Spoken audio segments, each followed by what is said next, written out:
तो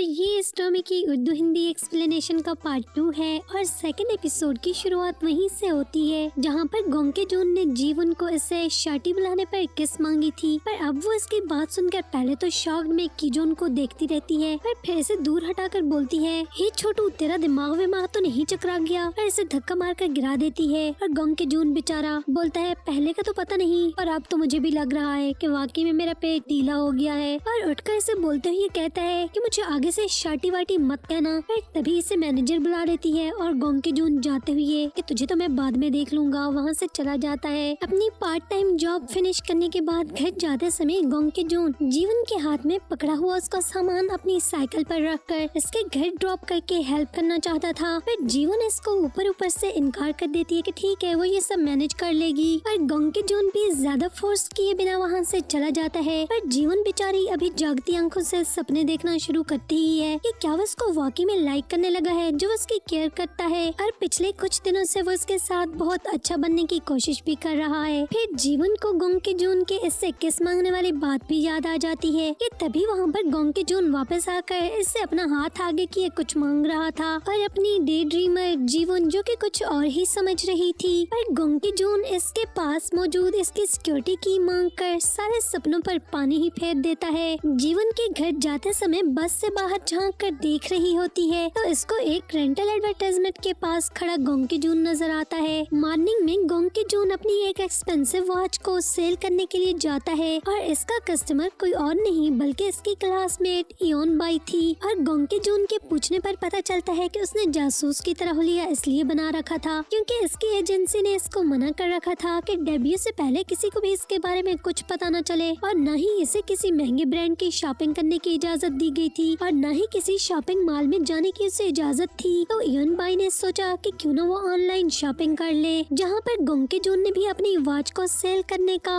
एडवर्टाइजमेंट लगा रखा था। और फिर वो गोंके जून से वॉच लेने के बाद इससे डिस्काउंट मांगती है कि मैं तुम्हारी क्लास फेलो हूँ, और गोंके जून इसको बोलता है कि नो डिस्काउंट, और इससे प्रॉमिस करता है कि ठीक है, वो क्लास में किसी को भी इसके बारे में कुछ नहीं बताएगा, और वहाँ से चला जाता है। फिर गोंके जून को स्कूल जाते हुए रास्ते पर साफ सुथरे यूनिफॉर्म में अपनी पैंट फटे होने के बाद पहली बार जुंगियोन स्कूल आते हुए नजर आ रहा था, तो वो जानबूझकर अपनी बाईसाइकिल इसके अगल बगल में यहाँ वहाँ घुमाता रहता है कि बात करने का कोई मौका निकले। और जुंगियोन भी काफी तेज था और गोंके जून की तरफ एक सद सी नजर डालकर बोलता है कि तू बड़ा शाना बन रहा है ना, ठहर तुझे मैं बताता हूँ, और फौरन से मेन रास्ते से हटकर फुटपाथ पर चला जाता है कि आजा बच्चू, अब तो इधर भी अपनी साइकिल जरा चढ़ाकर मुझे दिखा। और गोंके जून अभी सोच ही रहा था कि इसके पीछे से आता हुआ होसंग फौरन से बाईसाइकिल पर बैठते हुए बोलता है कि कोई बात नहीं, वो ना सही तो मैं तो हूँ ना, चलो मुझे अपने साथ स्कूल ले चलो ना। और स्कूल में आते अपने टीचर मिस्टर ली सामने साथी मिस संग चेरम को देखकर कल्टी मारने लगते हैं और वो उनके पीछे पीछे इनको घेर कर अकेली जगह पर ले जाती हैं और फिर इनसे पूछती हैं कि पहले तो तुम मुझे बताओ मेरे टेक्स्ट का आंसर क्यों नहीं किया और फोन कॉल्स भी पिक नहीं कर रहे थे, तुम्हें क्या लगा कि मुझे अवॉइड करके तुम मुझसे बच सकते हो? और हाँ, बचने से याद आया कि तुम मेरे स्कूल में क्यों टीचिंग करने आए हो, और मुझे जरा पहले ये तो बताना कि तुमने टीचिंग कब से स्टार्ट की है। मिस्टर ली बेचारे के पास कोई आंसर तो नहीं था, पर यहाँ वहाँ की आए बाएं शाएं करते हुए बोलता है, मेरा मतलब है कि टीचिंग एक बहुत अच्छा शोबा है, तो बस मुझे अच्छा लगता है टीचिंग करना। मिस्टर ली जो कि कोई टीचर नहीं थे बल्कि एक आर्किटेक्ट थे। मिस संग चेरम और इनके बीच में कुछ चलती किटपिट के कारण वो टीचर बनकर इस स्कूल में आ गए थे। अभी मिस चेरम इसकी इन्वेस्टिगेशन कर ही रही होती है कि पीछे से एक और टीचर आकर इसको डायरेक्टर के साथ मीटिंग का बताती है और वो मिस्टर ली को ये कहते हुए कि खबरदार किसी को पता चलने दिया कि हमारे बीच में कुछ चल रहा है या हम दोनों एक दूसरे को जानते भी हैं। तो मिस्टर ली जस्ट लाइक, पर अभी तो जो भी हमें एक साथ देखेगा उसे तो जरूर यही लगेगा ना कि हमारे बीच में कुछ चल रहा है। और फिर दोनों अपने अपने रास्ते पर मुंह मोड़ कर चले जाते हैं। जीवन को साइट पर काम करने भेजा जाता है, पर वहाँ पर साइट पर काम की बजाय इसको तो ऑफिस के काम पकड़ा दिए जाते हैं जो कि जीवन को बिल्कुल भी पसंद नहीं आते हैं। जीवन की अप्रेंटिसशिप का पहला वीक जो कि बहुत बहुत ही मुश्किल से गुजर रहा था, जिसमें इसे सिर्फ अपने बॉस को खुश करना था। कॉफी की ट्रॉलियां लेकर आना जाना और सजाना, टाइपिंग करना, ये सब क्या जीवन इसके लिए थोड़ी ना साइट पर आई थी। तंग आकर वो अपने बॉस को बोलती है कि इसे साइट पर काम करने के लिए भेजा जाए, जहाँ वो घर बनाने के लिए ABC लेवल से तो सीख सकती है, पर ऑफिस में अपनी आर्किटेक्चरल स्टडी को जंग लगते बिल्कुल भी नहीं देख सकती है। और जो काम इसके बॉस इससे ले रहे हैं ये सब इसके बस की बात नहीं है। इसको बॉस इस पर गुस्सा करता है कि वो इससे ज्यादा जानती है क्या, और इसे कुछ गंदे गंदे वर्ड्स बोलकर इस पर चीखते चलाते हैं। पर जीवन क्या रुकने वाली थी, बोलती है कि ऐसा है तो फिर ऐसा ही सही, मैं भी बताती हूँ कि तुम्हारा किससे पाला पड़ा है। और वो फौरन जाकर इंटरनेट कैफे में खुद को और बाकी लड़कियों को ऑन साइट काम करने वाली जगहों पर हरास किए जाने की पोस्ट लिखकर एजुकेशन कमीशन और सिविल अथॉरिटीज, पब्लिक और न्यूज़पेपर्स को शेयर कर देती है, जिससे सब लोग इनके स्कूल में बार बार कॉल करके नुलजी स्कूल से कंफर्म कर रहे थे कि क्या वाकई में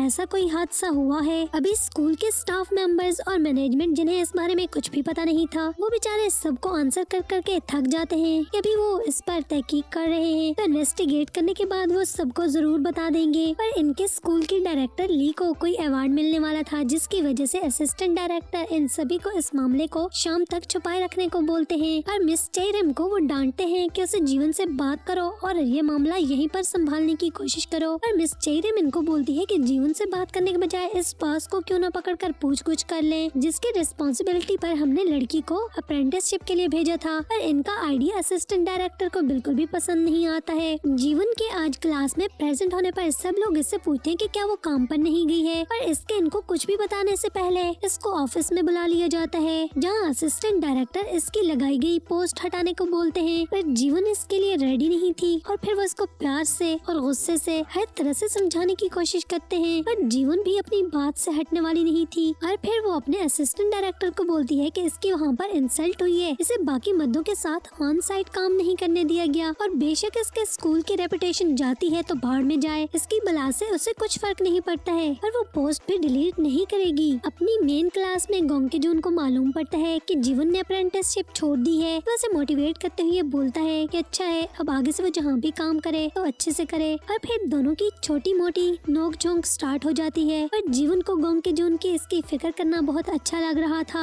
जीवन की एक और दोस्त मीसुन, जो कि इसकी अप्रेंटिसशिप वाली जगह पर काम कर रही थी, आज जब वो रेस्टोरेंट में इनके पास आकर बैठती है तो वो काफी कांप रही थी। और जीवन इससे बार बार पूछ रही थी कि क्या जीवन के वहाँ से जॉब छोड़ने पर इसके बॉस ने मीसुन के साथ बदतमीजी तो नहीं की है, और जीवन की जॉब छोड़ने की वजह से मीसुन को तो कुछ नहीं हुआ है। पर मीसुन बोलती है कि नहीं, वो ठीक है। और जीवन के साथ बैठी इसकी क्लास फेलोज जब देखती हैं कि मीसुन काफी परेशान लग रही है, तो वो इसे चिल करवाने के लिए अपनी क्लास में आए न्यू लड़के जुंगयोन को लेकर डिस्कस करने लगती हैं, और जुंगयोन के बारे में फैली हुई रूमर्स को लेकर बातें करती हुई वो काफी मजा भी ले रही होती हैं। पर जीवन उनको रोकती है कि ये सब झूठ है, इसमें ऐसा कुछ भी नहीं है। तभी जब वो मुड़कर देखती हैं तो जुंगयोन उनको खाना सर्व कर रहा था, और इन सब की उसे वहाँ देखकर तो हालत पतली होने लगती है। पर जुंगयोन भी अपने मुंह से एक लफ्ज भी फूटे बिना वहाँ से जाने लगता है। पर जीवन जबरदस्ती उसे रोकते हुए उसे रिमेम्बर करवाती है कि वो उसकी क्लास फेलो है। तो जुंगयोन आगे से बोलता है कि हाँ, उसे पता है। और फिर जुंगयोन से बातें करने पर इनको मालूम पड़ता है कि वो तो इस रेस्टोरेंट की ऑनर का बेटा है। और अभी जीवन और जुंगयोन के बीच में कुछ खटी मीठी बातें हो ही रही होती हैं कि गोंग जून भी होस्ट संग के साथ रेस्टोरेंट पर आ जाता है, और जुंगयोन इसे वहाँ से हटाकर बाहर ले जाता है और इसे बोलता है, मैंने कहा था ना कि मेरे आसपास मत रहना, हम तुम जैसे कमीनों को खाना सर्व नहीं करते हैं।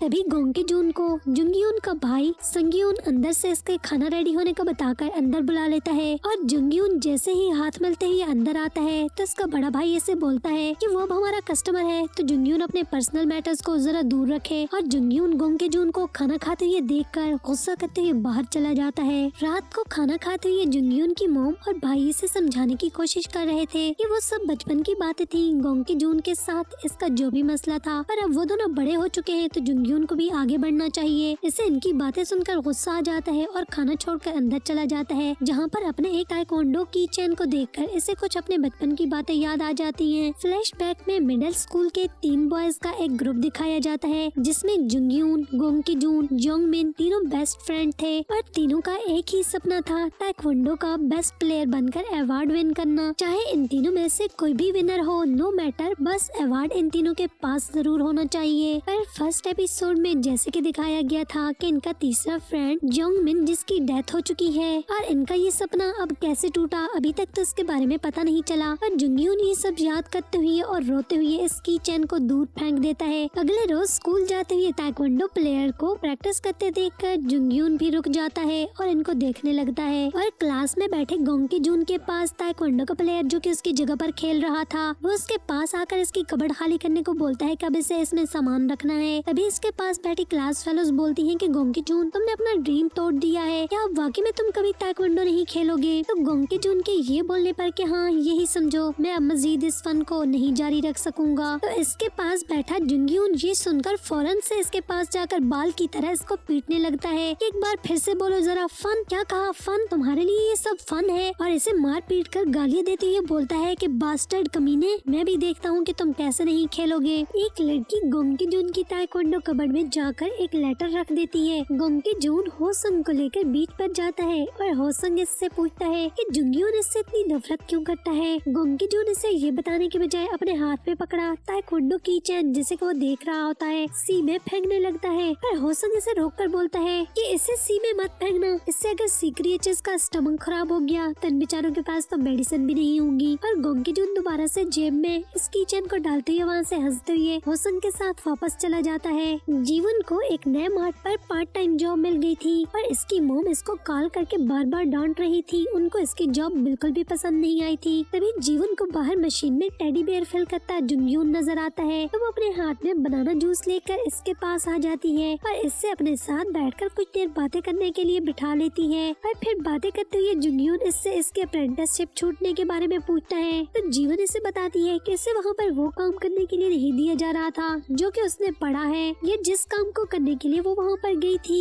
और फिर जीवन भी उससे पूछती है कि क्या वो उससे कुछ पूछ सकती है। जुंगयून के हाँ बोलने पर वो उससे पूछती है कि गोंकी जून से वो इतनी नफरत क्यों करता है। पर जुंगयून के ना बताने पर वो उससे कहती है कि कोई बात नहीं, अगर तुम बताना नहीं चाहते हो पर क्या हम फ्रेंडशिप तो कर सकते हैं ना। पर जुंगयून भी फौरन से इसका हाथ शेक करते हुए इससे अपना दोस्त बना लेता है और दोनों की फ्रेंडशिप हो जाती है। जब सब लोग स्कूल से ऑफ करके घर चले जाते हैं और अकेला गोंकी जून वहाँ पर रह जाता है तो वो स्पोर्ट्स रूम में अंदर जाकर अपनी चीजें बाहर निकाल रहा होता है। तभी इसको कबर्ड से अपनी चीजें बाहर निकालते हुए इसके अपने ताइक्वांडो सूट में इस लड़की का रखा हुआ लेटर मिलता है जिसे पहले तो वो खुद पढ़ने की बहुत कोशिश करता है पर इसे अच्छे से समझ नहीं पाता है। फिर इस लेटर को अपने साथ काम करने वाली जगह पर एक्सप्रेसो बर्गर वाली मैनेजर के पास लेकर जाता है क्योंकि जीवन आज वहाँ पर नहीं आई थी तो वो इससे पढ़वाने की कोशिश करता है। इस मैनेजर को इस लेटर में लिखा हुआ बाकी तो कुछ समझ में नहीं आता पर कुछ चीजें जो कि उसे समझ में आती हैं कि जैसे किसी ने सुसाइड के बारे में लिखा हो और इस बात को आजकल सोशल मीडिया पर चलती एक ट्रेंडिंग पोएम की लाइनों में बयान किया था, आई एट माई पास्ता टुडे। और मैनेजर के मुंह से सुसाइड वाली बात सुनकर जैसे ही वो लेटर को दोबारा से पढ़कर देखता है तो उससे उस पर एक साइन सा बना हुआ नजर आता है। उसे देखते ही वो फौरन भागा भागा घर जाता है और अपने बचपन का सामान खोलकर देखने पर उसको पता चलता है कि ये सिंबल तो जीवन बनाया करती थी जब भी वो उसे कुछ लिखती थी। और जैसे ही उसे लगता है कि ये लेटर जीवन ने उससे लिखा है तो वो काफी परेशान हो जाता है और फौरन से जीवन को कॉल करने लगता है पर जीवन उसकी कॉल नहीं उठा रही थी तो वो घबराहट में भागा भागा जीवन के घर पहुंच जाता है। पर इसके पेरेंट्स से इसको पता चलता है कि जीवन तो ऊपर रूफ पर है और छत पर खेलती जीवन को वो फौरन से जाकर गले लगा लेता है। पर इससे बात करने के बाद इससे पता चलता है कि ये निशान तो स्कूल में बहुत सारी लड़कियां बनाया करती थी। तभी गोंकी जून जिसने कि बहुत ही इमोशनल होकर जीवन को टेक्स्ट कर रखे थे, I miss you, I really like you, कि प्लीज सुसाइड मत करना। और जब वो देखता है कि जीवन उसको एक्सप्लेन करने में लगी हुई है तो चुपके से उसके पीछे से होकर अपने किए गए सभी टेक्स्ट को फौरन से मिटा देता है क्योंकि अभी तक जीवन ने इन टेक्स्ट को सीन नहीं कर रखा था। फिर गोंकी जून को सी ऑफ करते वक्त